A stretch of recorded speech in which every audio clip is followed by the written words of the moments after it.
Greetings, YouTube community. You're using your eyeballs and hand to do one thing. Watch this show. This is the Culturalist. Cue the music.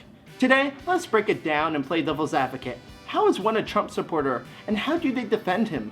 This and more will be talked about now.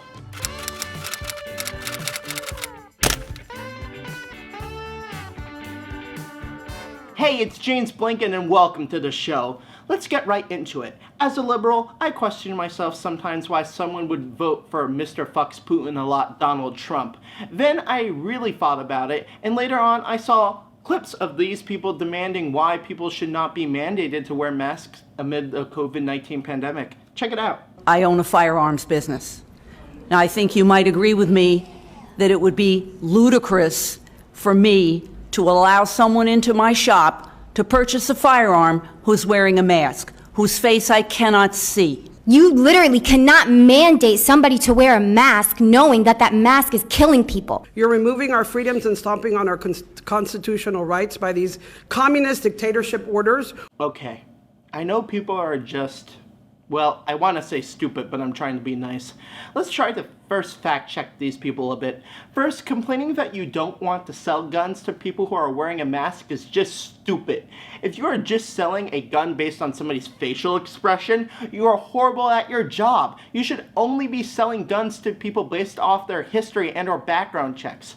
That is the safest and best way to sell guns, if we even need to sell guns at all. Also, I was squinting at this picture for a while, and it seems like the lady is wearing a Bloomberg sucks pin after almost 5 months of him being out of the presidential race. Are you going to tell me that this lady still believes that Hillary rigged the election even though Trump won? Next, let's talk about this girl, which we will appropriately name Karen 2, because we talked about Karen 1 last time, and as we know from Little Shop of Horrors, any name with a 2 next to it is way worse.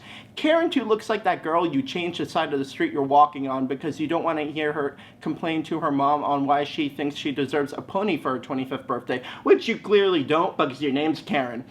Masks are not killing people. It is actually proven on multiple sources that masks protect others and others wear masks to protect you. It's courtesy to wear masks. So actually, instead of masks killing people, it's saving people. Finally, you can't say wearing masks is a communistic law. It's a law to make sure we are all keeping each other safe and healthy so we don't get sick or even die from the illness. I think giving up a bit of facial freedom is fine if it means staying healthy and freely roaming around safely in public. I just touched my face. I have to go wash my face.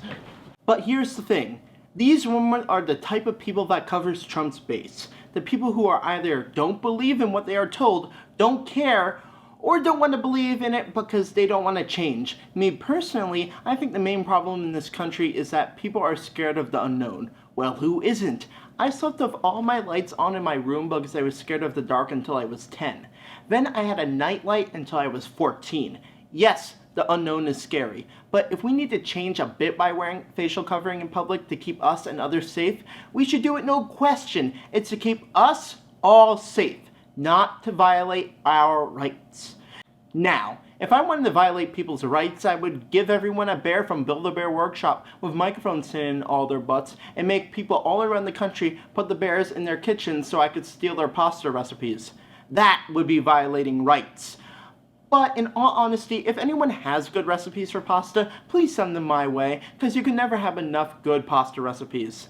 And now, let's check out today's upcoming local programming. Parrots team up and attack local bears protesting for more raw meat. More at 6. Okay, we have looked at some people who we can assume are Trump supporters, based on the pin this lady is wearing and the general attitude of these women. But why do people act the way they do? Why do these people not wear masks? Well, it's because of Trump. The CDC is advising the use of non-medical cloth face covering as an additional voluntary public health measure. So it's voluntary. You don't have to do it. They suggest it for a period of time. But this is voluntary. I don't think I'm going to be doing it. If Trump does not wear a mask and says he does not want to, his supporters don't want to either. It makes sense, but I wonder if Trump says, walk off the Brooklyn Bridge, it's a great jump and a great swim, would people do it? Like, Trump can barely walk down a ramp, So I don't know why he would say jump and take a swim. But the point is, if Trump says to do something or not to do something, his base will do it. But again, the main question is, why would one support Trump? Well, there are many answers to that. I'll go over a few. One, it's that people in the Rust Belt states have been losing jobs for years now, as far back as the 1980s because of big companies moving across sea, leaving a lot of people unemployed. They are angry that this keeps happening. On top of this, they are sick of the people in Washington not giving a damn about them. Like, if I told you I broke my leg and needed your help, and 10 years later you're still not helping me, I would be pretty pissed off. People wanted change in how they are seen in government, and these people who lost their jobs and or the ones who have been forgotten about look to Trump for help and change. Think about like this. If you love something really bad, let us say I like my friend's grandmother's tomato soup a lot. Like nobody else can make soup like her, and her soup is unparalleled to anything else I had in my short, wasteful, pathetic life. I'm going to defend her. Even if she's a robber, stole insurance money, faked her death to get her life insurance money back, and worst of all, punched the only nice Elmo in Times Square. Most of the Elmos suck, but there's always that one nice guy who tries not to steal your wallet.